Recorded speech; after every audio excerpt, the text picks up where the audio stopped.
Alright, I am Zachary Taylor, and this is my organizational behavior change project. I've been on Mondelez International, which is one of the world's leading snack food companies. If you don't know who Mondelez International is by the name, you probably do based on the Oreo cookies on screen now.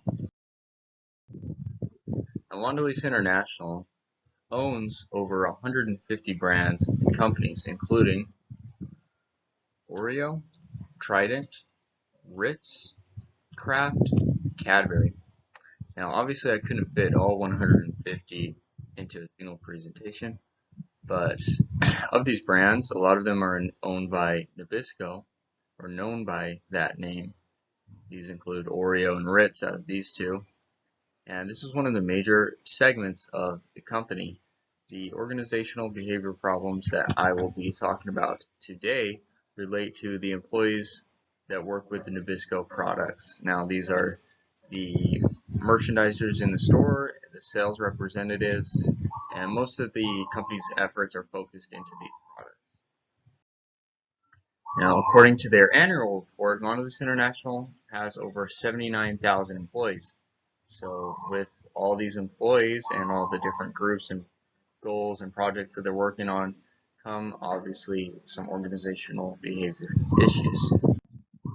Now, during this presentation, I'm going to talk about first the focal problem, then the next section is knowledge, desired results, our future state, goals, support that I'll need in order to complete these goals, and some actions as defined by behavioral organizational behavior theories. The first focal problem that I will be talking about is that the organizational behavior issue is team related. So Mondelez International employees are not really creating these positive work relations, and they don't feel like part of the team, which has consequently made it difficult for them to complete goals and move past the storming phase as described by Bruce Tuckman. Now, since the organization is so large, it seems as though subordinates and managers are light years away. Even the relationships between coworkers in the lower positions at an organizational chart level seem almost non-existent because in many cases employees work alone and don't even know the other employees around them very well, even though they are part of the same team and have the same goals that they are working towards. So these two relationships I just described are the vertical relationships and the horizontal relationships. Because of these distant relationships, the goals have been difficult to set and complete. So communication is very important. Now, the consequences that have resulted from the failure to address this issue are that the groups have no clear goals, as I mentioned, because they don't feel like part of a team, and even when the goals are communicated, there's not much effort from the employees to complete these goals. And therefore the employee performance and efficiency has been suffering.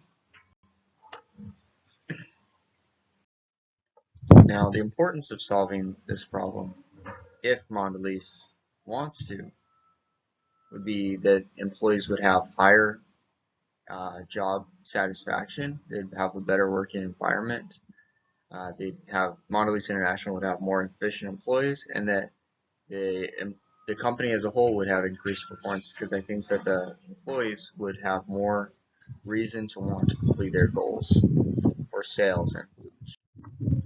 Now, the next section that I'll be talking about is knowledge. So, first of all, this is an organizational behavior problem and not a financial problem or something else, because it is related to the team members and the employees and their actions and behaviors.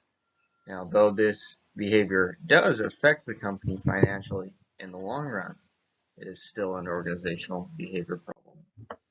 And one model that I would like to use for this presentation to explain the problem is Bruce Tuckman's forming, storming, norming, performing, and later adjourning model. Now, I've only got 3 of the 5 stages up on the screen right now. That's because Mondelez International groups, so the merchandisers and sales reps are split into groups. Each of these groups has passed the forming stage.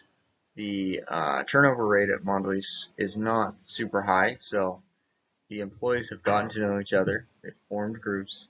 Now the storming phase is in progress, and they've been stuck in the storming phase. This applies to multiple different teams across the company. It can also be applied to the company culture as a whole. Now, we'd like to move into the norming phase. Now, some of my personal experience while working at Mondelez International for the last 2 years is that these organizational behaviors have been taking place. And the main roadblock, I think, that has been stopping us from getting past it is the lack of communication. My sister also is working in Chicago with the team, and my dad leads a team down in southern Utah. So I've gotten some information from them related to this problem, and they seem that they have also been having similar problems where they work. Now, some terms that are important to this presentation that I'd like to define. First, the vertical and horizontal linkages. I mentioned these before. Now, vertical linkages are the relationships between a subordinate and a manager, as it would be seen on an organizational chart as vertical. Now, the horizontal relationships are the relationships between coworkers that are on the same level on the organizational chart. Now, Bruce Tuckman's model, I mentioned, is the forming, storming, norming, performing, and lastly, adjourning model. So the forming stage is when the groups are formed and they're getting to know each other. Now the groups at Mondelez International pass this phase. The storming phase is when there's some disagreement usually.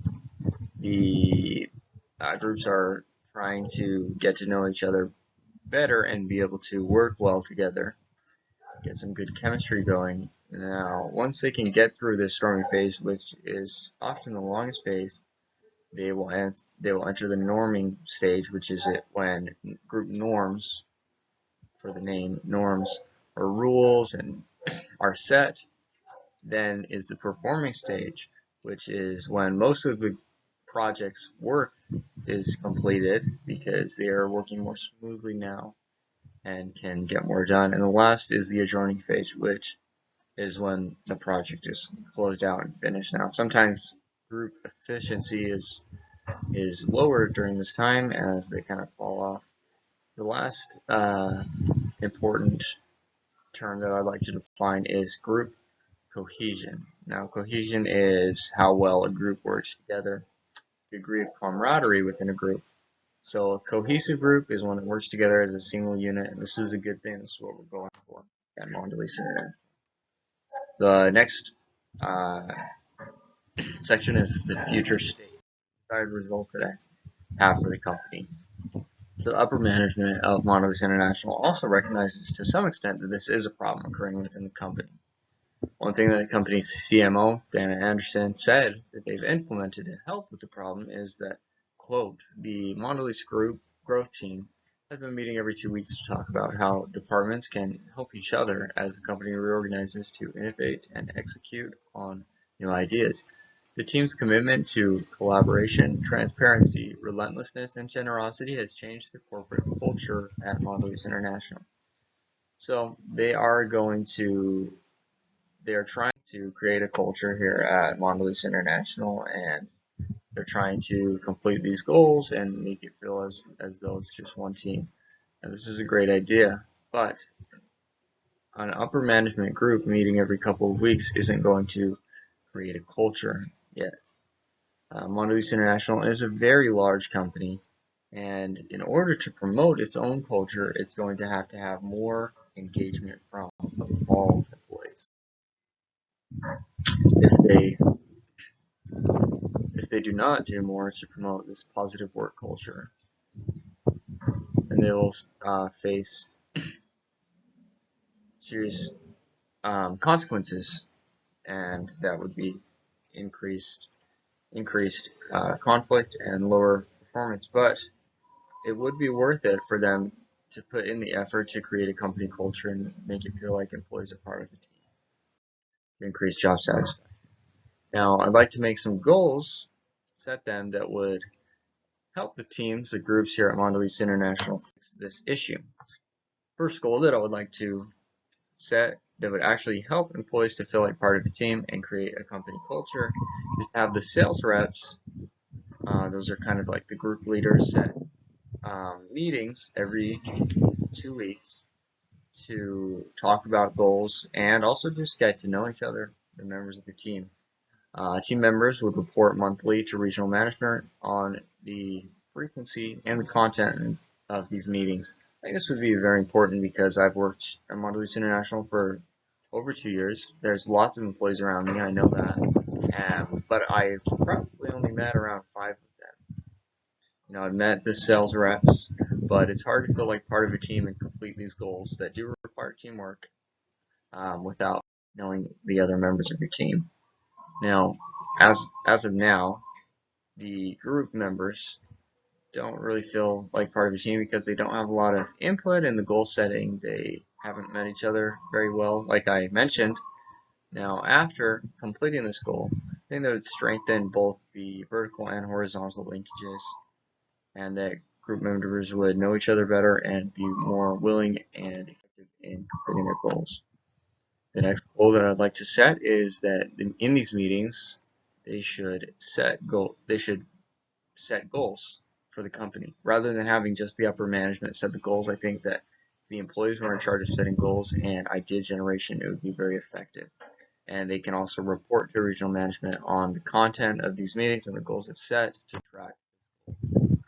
Now, as of now, they don't have much input. As I mentioned, the upper management is in charge of setting these goals for the lower people and the sales reps to now, if the sales reps and employees had some input in setting these goals, they would probably be more willing and effective in completing them. Next section I would like to mention is support.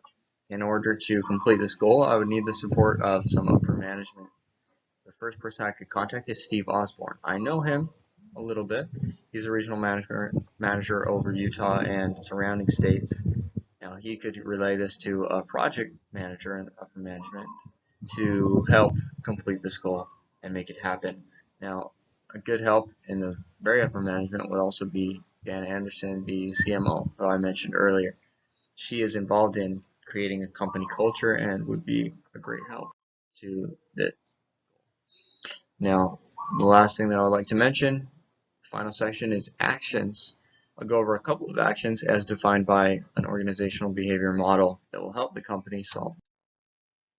According to Bruce Tuckman's forming, storming, norming, performing model, that theory that I mentioned, an action that would help the company's various groups move onto the norming stage from the storming phase would be to be inclusive. As it is defined, continue to make all members feel included and invite all views into the room. Mention how diverse ideas and opinions help foster creativity and innovation.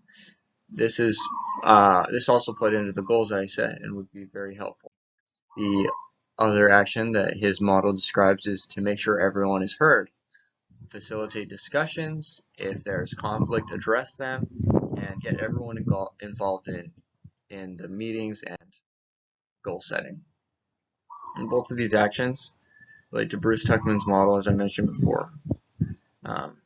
Forming, storming, norming, performing model. Now, Mondelez International is broken up into groups that work together to complete goals. So logically, they are in this model and they're in the storming phase. The company is trying to create a company culture that makes employees feel both involved and autonomous. That is why this problem can best be described by once the goal is in place, the first step would be to inform upper management of this problem and try to get their help to implement the goals. Now, the next step would be to inform the sales rep of these meetings that they need to conduct bi-weekly. After a month or so, they should check up on the progress of these meetings and to report them. And then they can, after 6 months, evaluate the efficiency of these meetings and make any necessary changes. I think that setting these goals and completing these actions will be very effective in solving this organizational behavior problem with Mondelez International. Thank you very much.